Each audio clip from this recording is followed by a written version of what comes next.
Welcome to the AWIP podcast. I'm your host, Ray Smith. Here we focus on investigations and all things animal welfare related.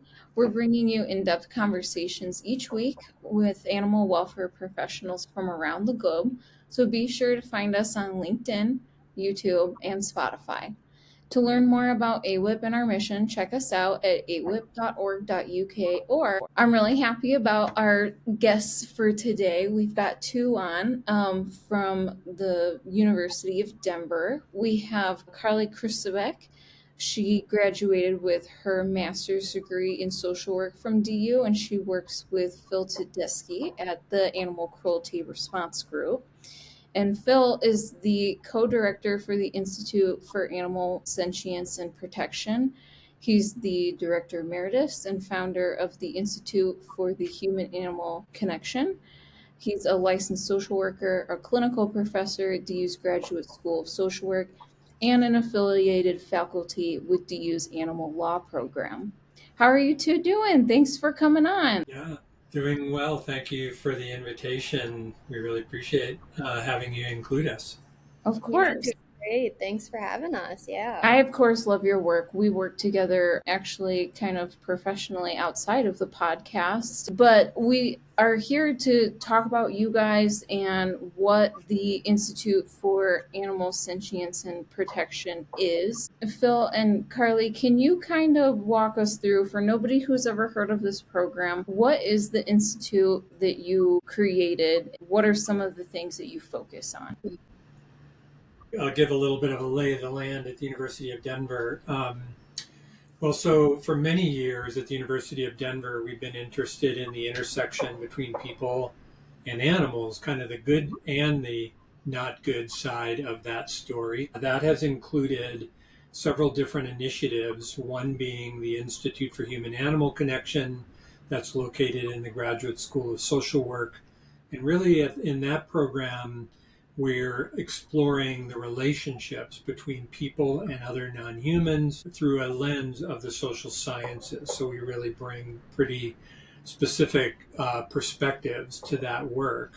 We also have a clinic at the Graduate School for Professional Psychology in their forensic program that has a specialization in a number of different areas of responding to animal cruelty, including doing forensic animal maltreatment evaluations for the courts here in Colorado.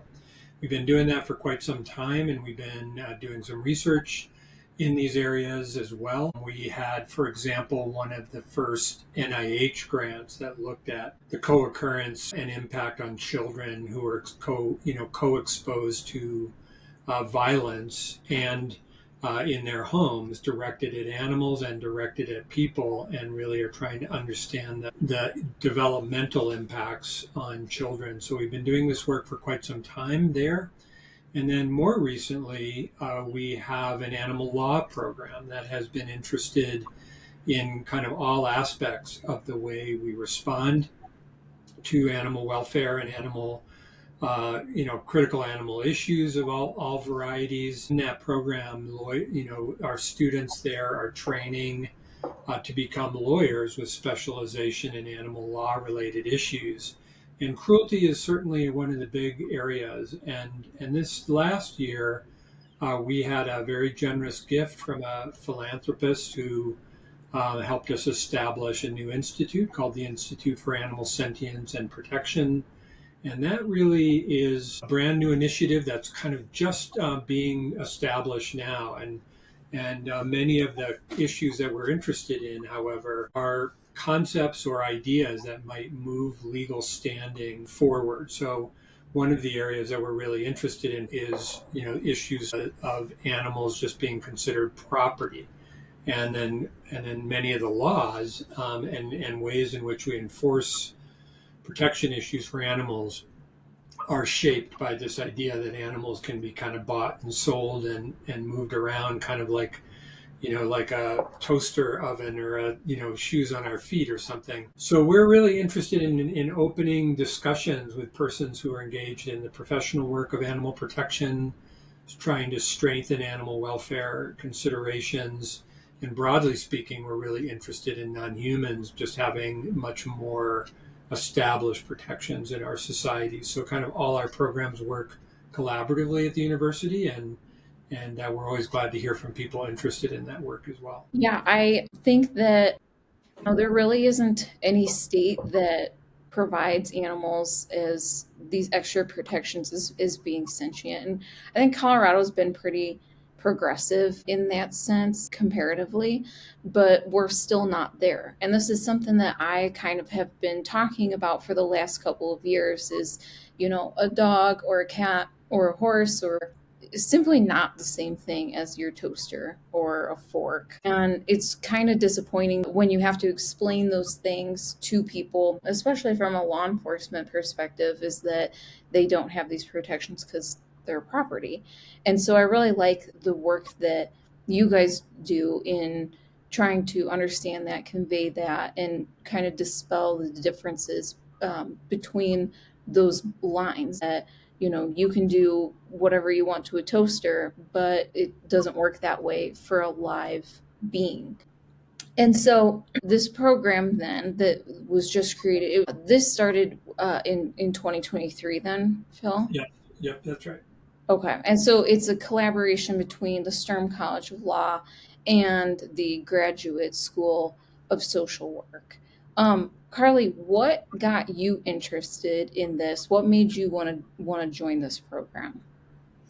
Well, so when I graduated with my master's at the Graduate School of Social Work, my certification was also through the Institute of Human Animal Connection. It was the certification in the human animal environment interactions. And so I worked a lot with a variety of different clients and a variety of different animals and seeing how the impact of the emotional side of animals can be connected to any different circumstance and a variety of different clients, ages, aspects, and just the power of that relationship and all of the things that can be done with it too. And this is a project that I've become very passionate about and wasn't really kind of something that I expected coming out of grad school. And I'm more than happy to be working in this side of it because I think it really needs some more help. I think that there are a lot of ideas out there that are amazing and just need to be implemented, and working from everything that I've seen working with clients and how that has impacted people, I think this could be a very big kind of program. And so you guys mentioned that you've performed these FAME evaluations on these animal cruelty offenders. For people who don't know what that is, what does it stand for? How does it work? And what does it end up telling you at the end when you complete that? Yeah, the well, the FAME evaluations, or what that's its acronym, FAME, for Forensic Animal Maltreatment Evaluations, would be familiar to persons who have worked previously in the criminal justice system because we do evaluations right now on other kinds of interpersonal crime and violence.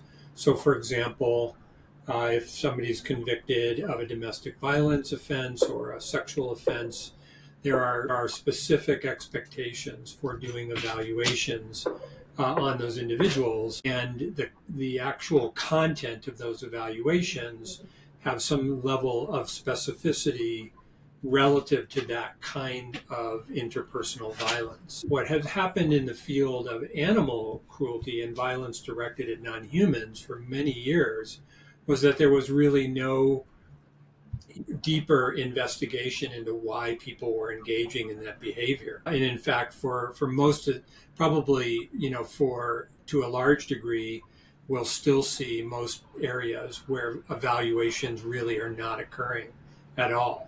So this is a fairly new area of expertise that has been evolving, but it emanated out of the risk assessment and psychological or forensic evaluation field. One of the things that we've known for a long time is that when we see violence directed towards people, it's not that uncommon for animals to be caught in the middle of some of these circumstances, in particular in family situations or intimate partner situations. This tends to be particularly true, and vice versa, right? So when we see cruelty directed at animals, we always want to see what's happening what's really going on with the persons in those situations as well.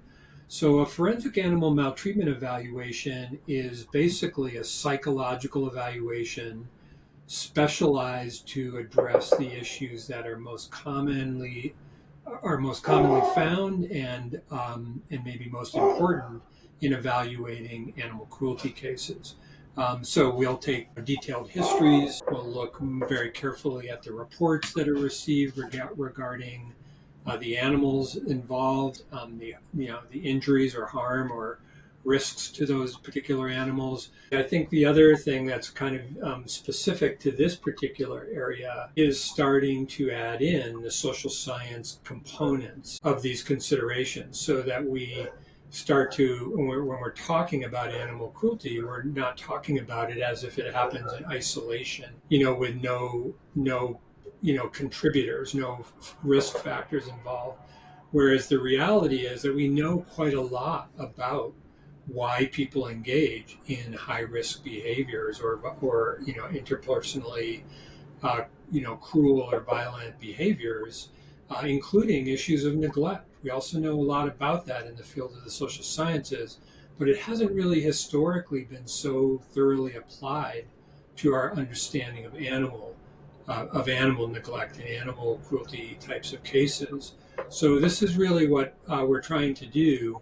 And the impact that we hope we have is providing the courts with more detail about what is really going on. These are not mysteries anymore. We can help a judge make a more accurate determination of how to respond to these cases. We can help district attorneys' offices customize their recommendations to a greater degree. And what we believe ultimately the goal here is to improve outcomes. So I remember back in the day when I was pursuing my degree in criminal justice back in college, and there were some classes that talked about indicators for people who would commit these violent crimes against animals. And they went all the way back to talking about, bedwetting and all this stuff, like things that turn you into like a serial murderer. And what I've learned is that's not on point with the newer things that you guys have found.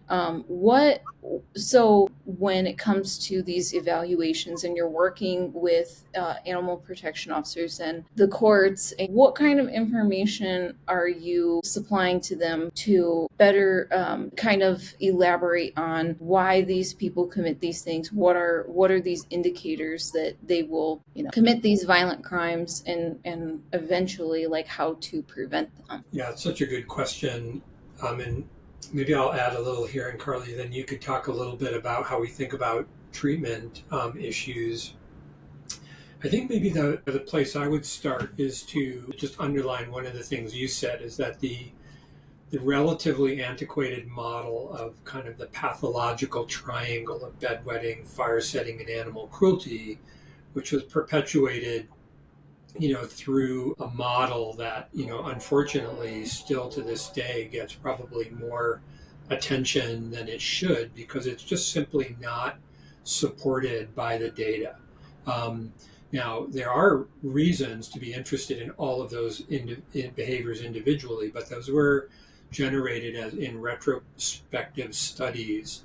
So they were asking persons who were incarcerated whether or not they had engaged in animal cruelty and then kind of put these factors together. But it simply does not predict serial killing or mass murder, or for that matter, it doesn't even really predict violent crime accurately. What we do need to be interested in, however, are the factors that do tend to go into those, and those tend to fall into kind of three broad buckets. One being criminogenic factors that we do want to understand what the criminal issues are, but the reality is, and you know this probably as well as anyone, Ray, is that the majority of animal cruelty cases that we come across are not simply criminal individuals, but also persons with severe mental health problems, and in many cases compounding and unresolved trauma issues.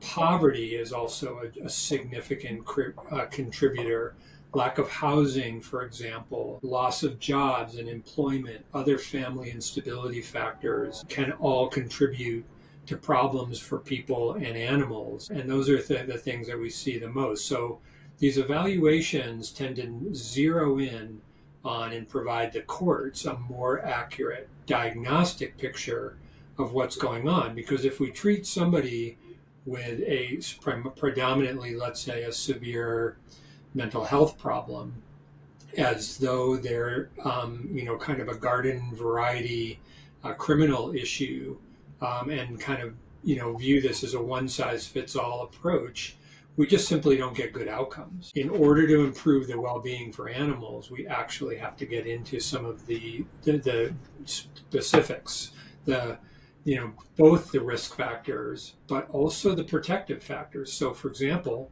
somebody with a severe mental health problem probably needs things like an evaluation for potentially something like medication or counseling, right? Those kinds of things. If we're treating those simply as a criminal justice issue and they don't get that support, then often we don't see good outcomes in terms of how they're interacting with their animals. So we can do a lot better than we have been doing by just getting more information. I think what's really helpful for the courts is taking the mystery out of it, right? We don't have to have them wonder what's going on in these cases.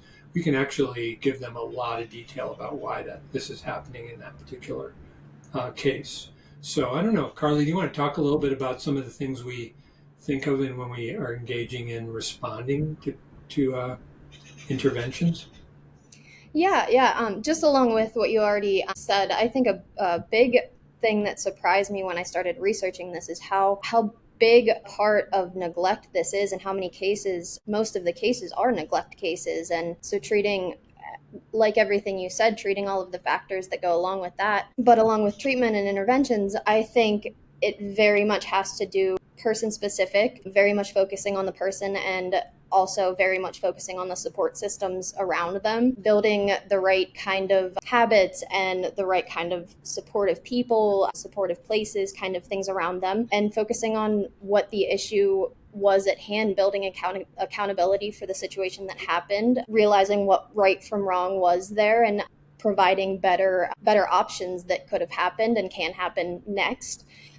Really just building a better frame of mind moving forward, and building accountability is very much a big part of it, honestly. It kind of reminds me of some of the principles of like the One Health approach, and that we're trying to help the person who's involved, obviously a good outcome for the animal and also the community. And there's people out there who say, well, they abuse this animal in whatever way, let's just lock them up and throw away the key. And I know, because I used to be one of those people.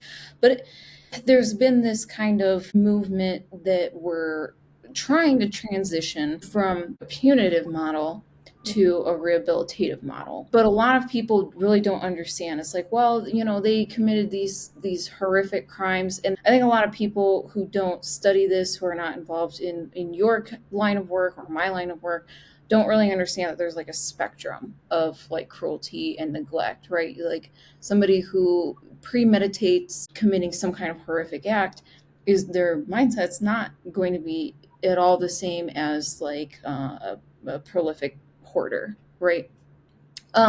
So when we consider these different offenders on the spectrum, how does that factor into like your work and the evaluations and things you do, and the outcomes that you're looking for? Yeah, it's a really good question, and I appreciate kind of what you were just mentioning around the direction we're trying to take the field, because I think a lot of us would say that when we see cruelty happening, it makes us really angry, impacts us, and there's some portion of us that would like to see the person who's engaged in that behavior punished for it.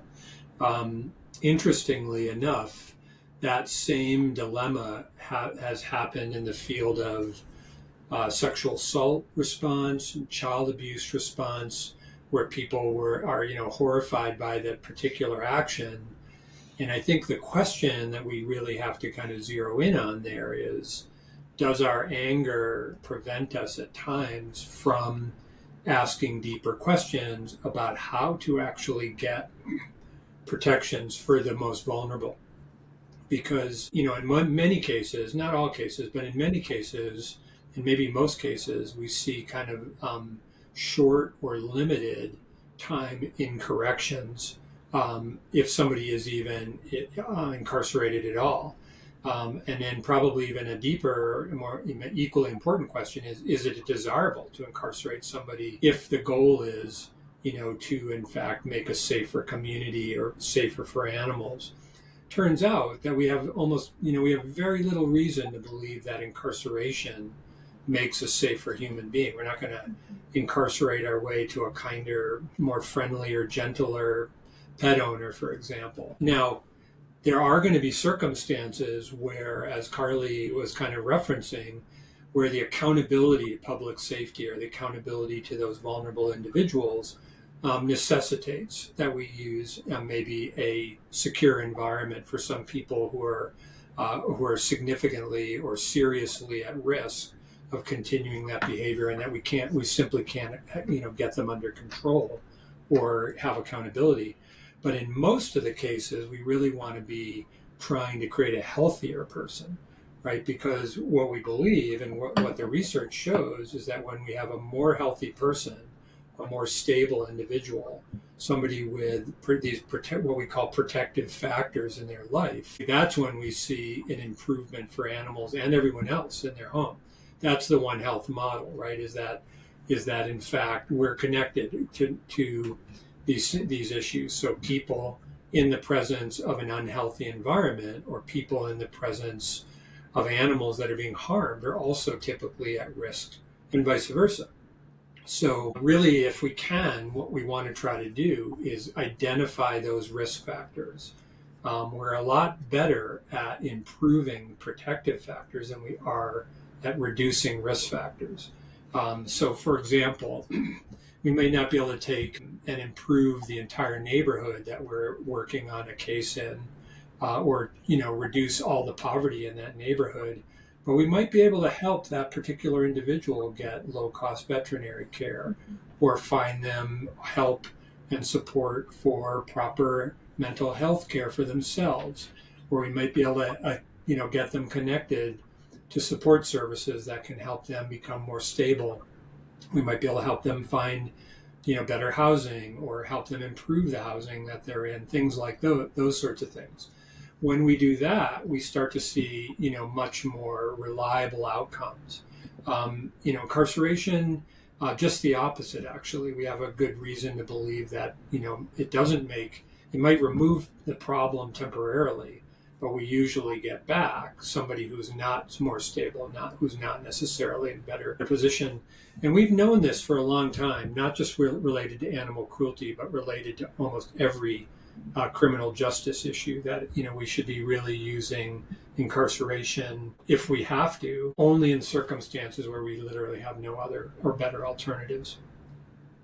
I would think that maybe you end up getting some pushback from either professionals in the criminal justice field or just people in the community in general for certain circumstances. So, like specifically, I'll say like for dog fighting, and there will be people who say like they have to have a jail sentence, they have to serve some time for all of the horrific acts, these premeditated acts, like, right, this wasn't an accident. So do you think that for certain instances like that, where it's premeditated, it's very, very intentional, that some form of jail sentencing, prison sentencing is appropriate, and maybe they can do these FAME evaluations and treatment while in prison, so that you kind of satiate what that offender needs to try and rehabilitate them, but you also are giving the same sense of want from the community or those officers or such. It's like there needs to be a jail sentence. There needs to be a consequence in that respect. Yeah, I mean, I certainly have, in over my career, plenty of conversations or pushback on these issues. These are are emotional issues and people have strong feelings about them. So, and I completely understand that. And I would say, I guess my perspective is that we probably, there's always going to be a need for, some circumstances, appropriate criminal justice responses to various circumstances. But we also need to make sure that right alongside that emotional response, we're bringing with us, I don't know how to put it other than science based, right? Or an outcome oriented question of what is it that actually is going to protect communities from dogfighting. I've worked pretty extensively in Chicago on the issue of dogfighting at a particular vantage point. And one of the things I was really interested in, including the fact that many high school, students were being exposed to dogfighting. One of the outcomes of that was that they had very few ways of knowing how to interact with dogs, for example, other than through getting fighting dogs and engaging in dog fighting activities. So one of the, just this is maybe an example, there should be a consequence for sure. It should be viewed as something that was planned or premeditated. But if you go deeper than that, if you wanted to replace that behavior with a better set of attitudes or values, how would you do that? Why do people engage in dogfighting? What is it that's going on there? Well, many people do it as a form of as an economic issue. Some people do it as a way of kind of protecting territory or an identity or cultural issue. What I was encountering was a lot of individuals who had no exposure to the fact that you could have dogs for other reasons besides fighting them. And so the interventions were almost an educational intervention, that there's a whole nother side to owning a companion dog besides fighting them. And many, if not most, of the individuals growing up in these communities just didn't have that exposure, right? So that sounds probably, a little bit simplistic in a way, but if you're trying to change, if we're really trying to change the hearts and minds of individuals about how they interact with animals, we have to give them new ideas, new tools as well. And sometimes, so here's what happened in this particular intervention, conjunction with the Chicago police, they would literally do like street fairs that would show owners of these dogs other things they could do with them besides fight them. Agility courses, all kinds of obedience tests, other things that still allowed for there to be pride and competition and interest in their animals and showing them off and all these things that were embedded in dogfighting, but they were joyful, right? They were fun for the dogs. They started to see different sides of the dogs, including their normal behavior when they're feeling happy and not stressed. So I think that one of the things that, I guess the pushback that would come from my kind of position would be, let's just make sure that we're asking the hard questions of ourselves. Are we getting what we want?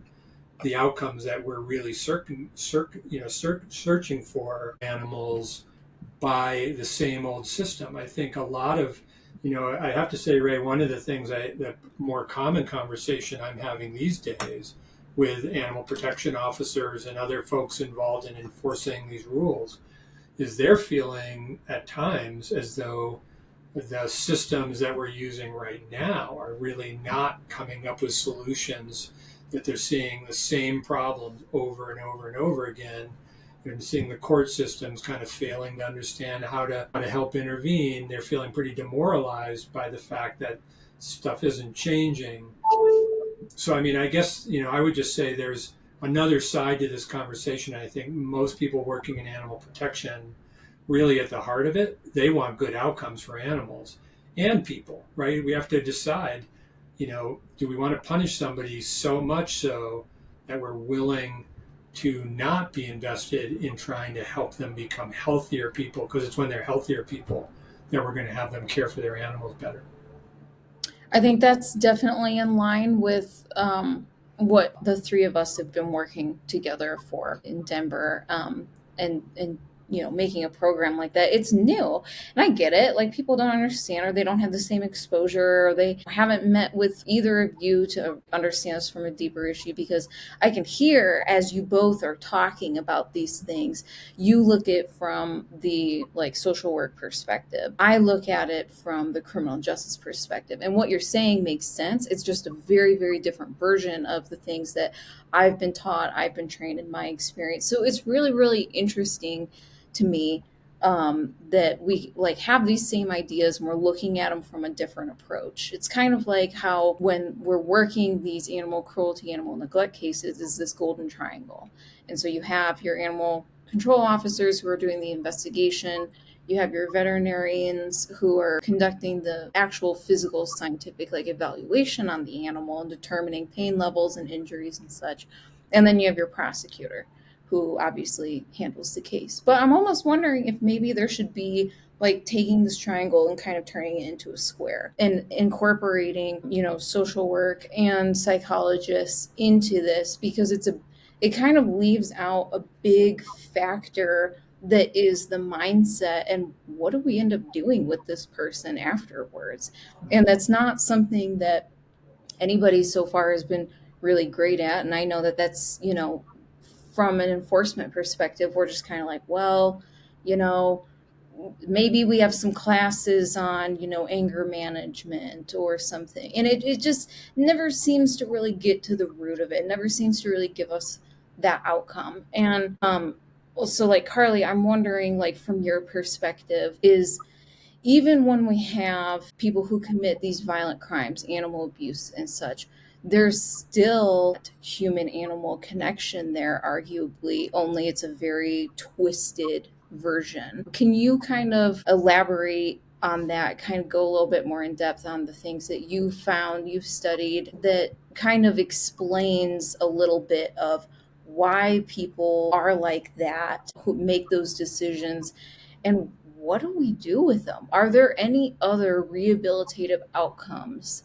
other than saying, let's put them in jail and throw away a key and they can stay there forever for all we care? Absolutely. I think a lot of what we've been focusing on is the human animal connection and how to reframe the broken aspect of it, like you said, into very nurturing, a beneficial aspect on both sides where the animal always gets something positive out of it. I think a lot of what Phil touched on too is touching on the why, and where is the connection that they're looking for with this animal, and how to reframe that into a better connection, and to give all of the possible resources and ways of connecting this into a better relationship. And I think something that maybe an end goal, maybe a soon goal, is to kind of bring some of the past things that I've done and some things that the Institute of Human Animal Connection does with clients, and working with how to build that relationship and how to utilize those kind of emotional connections in therapy, and to work on a stronger relationship by really just learning about humane education, animal sentience, and why animals do what they do, and not to react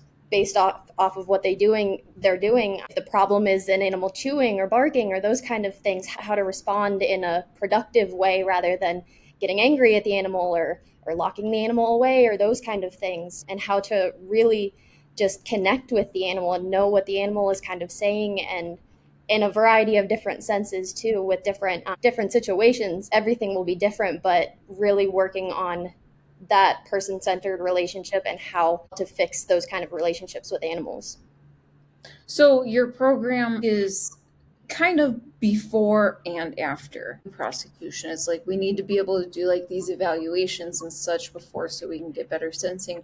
But like when that after that happens, because we don't really have great programs to send people through this, so then your animal sentience and protection program is to get these people into the program, talk it through. What does that look like? Is it like your typical like therapeutic session where you go and spill your heart out to your psychologist and talk about all your problems? Well, how does that work?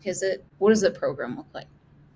I think so. Kind of what I meant by maybe a soon goal, maybe a not so soon goal. We kind of have two different versions in mind, kind of like an in-person version and a telehealth version. So really, both have the same core components and interventions and everything like that. But it is possible that the in-person version could be working off of animal observations at the very least, or working off of how to build a better relationship with observing animals, watching animals, interacting with animals in a positive environment with facilitation that is always going to be in a safe environment, and how to develop those positive relationships and those kind of things. And the telehealth version, like I said, same core components and ideas and everything that we're working on, just without that in-person animal component and those kind of things, and more self-guided activities. It kind of reminds me of this idea that I had learned about years and years ago with people who are animal hoarders, for instance. And even though it's not usually seen as like a willful intent to harm the animals who are in these situations for a very, very long time, but the neglect is so bad that it starts to kind of spill over into cruelty, because they know, they're aware they have these health problems, they don't get them treated for whatever kind of reasons. And I had heard about this kind of treatment years ago, where people who are convicted of hoarding, what they would actually do is take them and have them come into the shelter and do work with some, like for instance, if they were hoarding cats, they would do socialization with kittens so that they come out of that feral state, they can become adoptable. And then you are not only, creating a better outcome for that cat or that kitten, but you're also at the same time kind of treating, kind of satiating that person who needs that fix to be around cats, kittens, to have this. Because one thing we know from hoarders is they have 100% recidivism rate. So I'm wondering, like, what your thoughts are on that. Is that a pretty accurate assumption, or is that like consistent with the findings that you guys are getting about it, like in that kind of situation in particular with hoarders? Yeah, hoarders are such an interesting group, and because they present with some dimensions, clinical dimensions, that are almost antithetical to other kinds of cruelty offenders. I mean, if you talk to a lot of hoarders, they actually will tell you that they really care about animals. And despite the fact that their behaviors are really problematic, and they can be, probably arguably one of the more dangerous types of offenders to animals, because so many of those animals are irretrievable, right, or have to be euthanized, let's say, after they've been kept in those circumstances. What the evaluations tell us about those individuals is that almost all of them have identifiable and pretty severe characterological disorders. In many cases, borderline personality disorder, which prevents people from actually engaging in reality, around them. And so, and you've probably seen this before, when you're talking to that person, they can't assess their own choices very well. They can't look at their immediate environment and identify some of the real significant problems and the choices they're making and the impacts on others. I mean, hoarders are not just animal hoarders. They're persons who engage in, sometimes of all kinds of activities, including some people who have, children in their homes, right, that are very problematic for their health. So I guess what I'm getting at here is that they would be a perfect example of an offender who's very dangerous to animals, but if we saw them as a one-size-fits-all, we're likely to get really poor outcomes. So, now I think the idea of giving them exposure to and access to interacting with animals in a supervised and controlled setting, that has been found to be a useful concept. In other words, rather than removing all their animals and sending, somehow, slapping their wrist and sending them home, that is not going to work. Getting them actual mental health care, having them be in the ongoing care of a counselor who's trained in those kinds of particular conditions, and then exposing them in supervised ways to animals so that they can learn how to enjoy animals without harming them. Those are probably likely to be pretty good ideas. Each individual, however, is a little different. There may be some individuals we wouldn't want to do that with, who just simply can't follow directions, or putting them in contact with kittens results in them trying to collect more of them. things like that. But there are some who really need controlled guidance, humane education, some good strategies for how to be involved with animals that's healthier. And I guess last thing I would just say about that population, it's not a very well understood condition.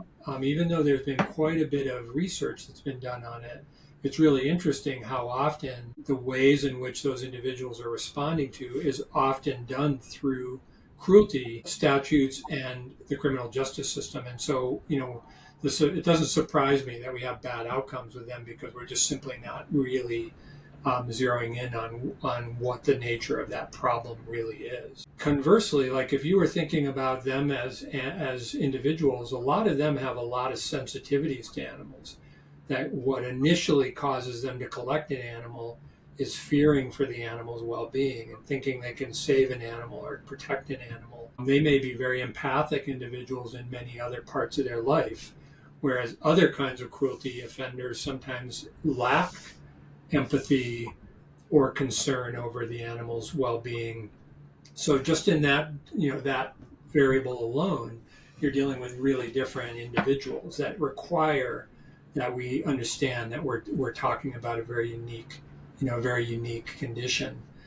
If we want to improve outcomes, I think we could do it by just simply understanding the disease better. And so I think that kind of brings me to the point of like the individuals on the other end, which is us in our respective fields collaborating and working together on these issues, because it's something that like we haven't really seen before. These tight-knit programs of animal control working with social workers or psychologists or such, you just don't see that because these kinds of programs just don't exist out there. And so I think like that's why I really, really love doing this work with you two, to like make something this is brand new, boom, and we set an example for these places all over the country. I think it's I get so excited about that.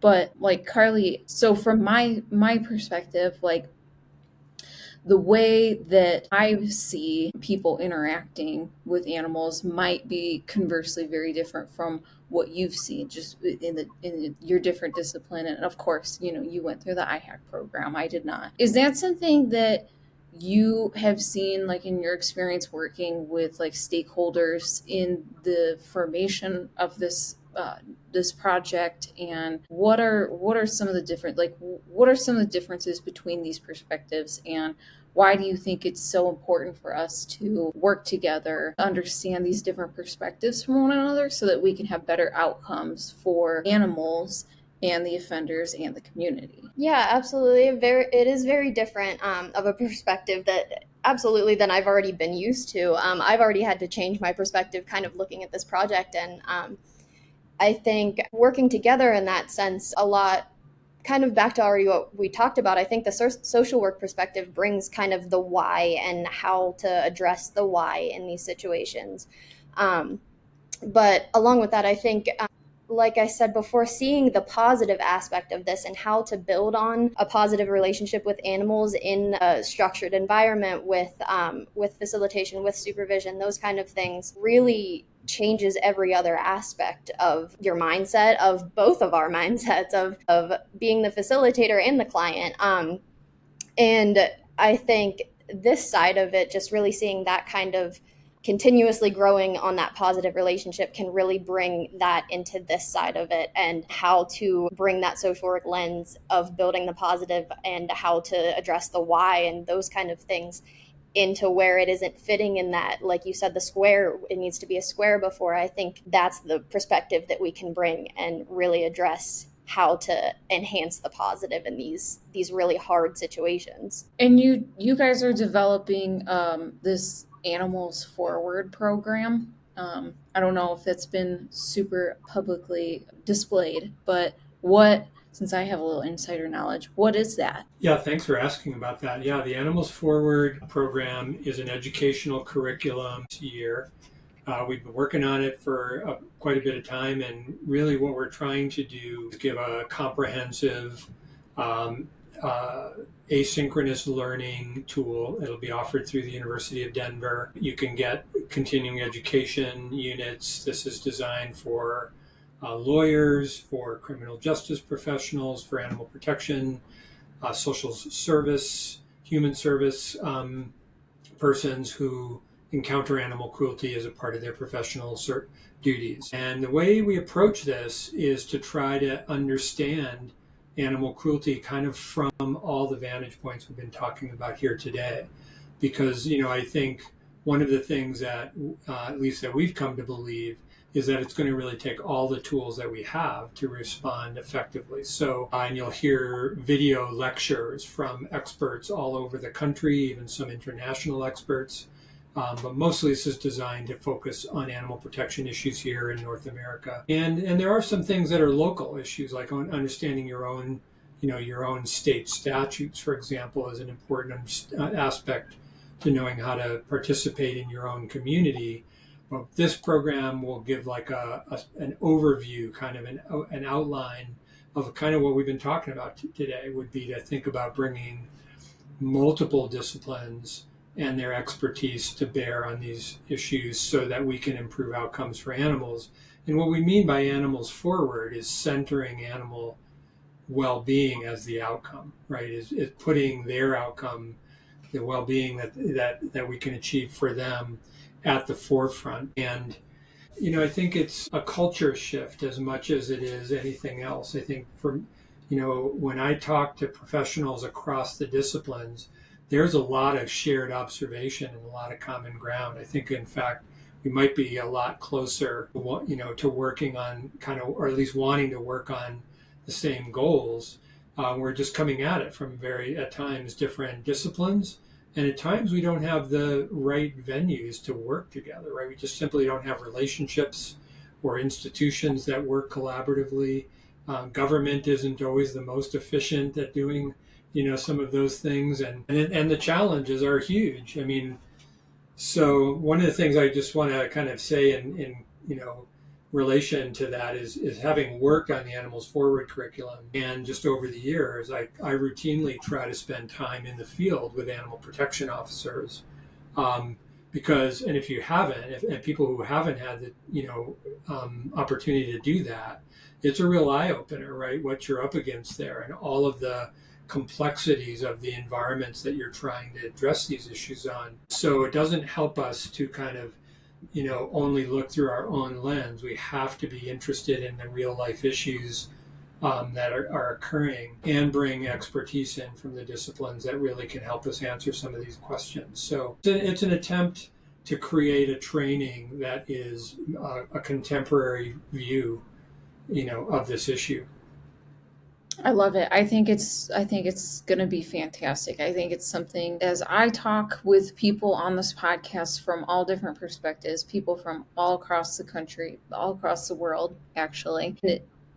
The same like resounding want is exactly what you're talking about. This program, being able to collaboratively work together and understand each other's perspective without having to go and get another degree or such. So I think it's going to be invaluable, and especially like we have a better understanding of the human animal connection and what kind of outcomes that we're looking for, and we're focusing on reducing recidivism with these violent animal offenders cases, that it's really necessary. It's kind of like that big chunk that's been missing so far, of putting all of those things together to learn. We hope people will get familiar with it and consider it's designed to kind of be used by busy professionals, where they can, take it a chunk at a time or a bite size at a time. But it is a pretty comprehensive program, and so we're committed to trying to get this articulated that way. Do you know when it's going to be released? We hope that it will be released this fall. We don't have the exact release date.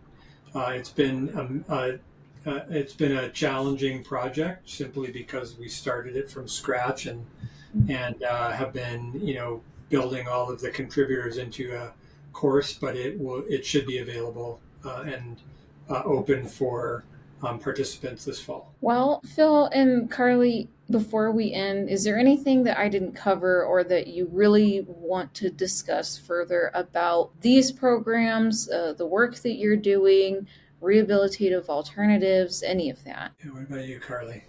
Any last? I think we've covered most of it, but I'm just over here thinking there are so many different aspects to everything that we're doing, and really this just kind of touched the surface, and I think we could go into every single aspect of it for very long, but I really just think every part of it is only going to make a positive difference. There's really only good things that can come from it. Yeah, I think the only thing I would say, Ray, is, well, thank you for inviting us to have this opportunity to talk with you, and whoever is listening in, please feel free to reach us at the University of Denver. You can find me at the Graduate School of Social Work there. And I think for me, as I've always imagined a day where we have rethought our relationship with non-humans and understand that they have complex emotions and thoughts and feelings not unlike our own, and that our society would be, a much better place if we could learn to coexist with other animals in ways that were not exploitive or brutalizing them or harming them, that our world would be a much better place for people and for animals involved. Mhm.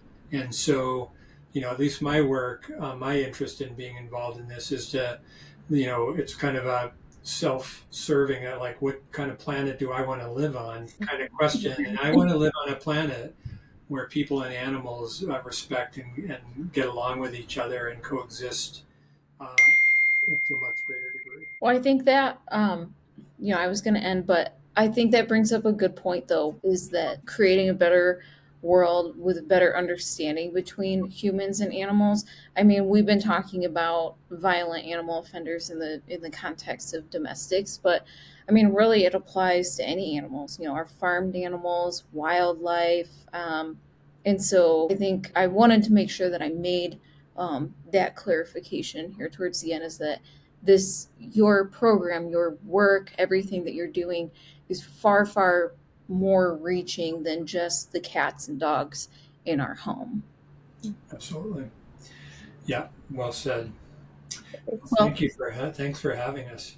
oh, you're very welcome. Thank you for coming on. I really appreciate it. And for our viewers, Phil gave you his information there. You can always reach out to me as well if you have questions, or if there's any other information that you want to know or want to talk about this. I think that Phil and Carly, your work is very, very much in line with so many people's disciplines across the world, even people who don't work in animal welfare, social work. These are things people are interested in, want to know, want to see progress and see us do the work. And I think that even just doing, a podcast like this and getting the word out and explaining it makes an impact for really everybody, because we're all here trying to make a better, more humane world for animals and for people and those who care about them. So thank you once again for coming on, and thanks to all of our listeners for tuning into the AWIP podcast. And you can find us on LinkedIn, YouTube, and Spotify. We'll have these episodes up every Tuesday. And thank you for coming on, Phil and Carly, and to our listeners for tuning in. Thank you so much for having us, Rachel. Thank you.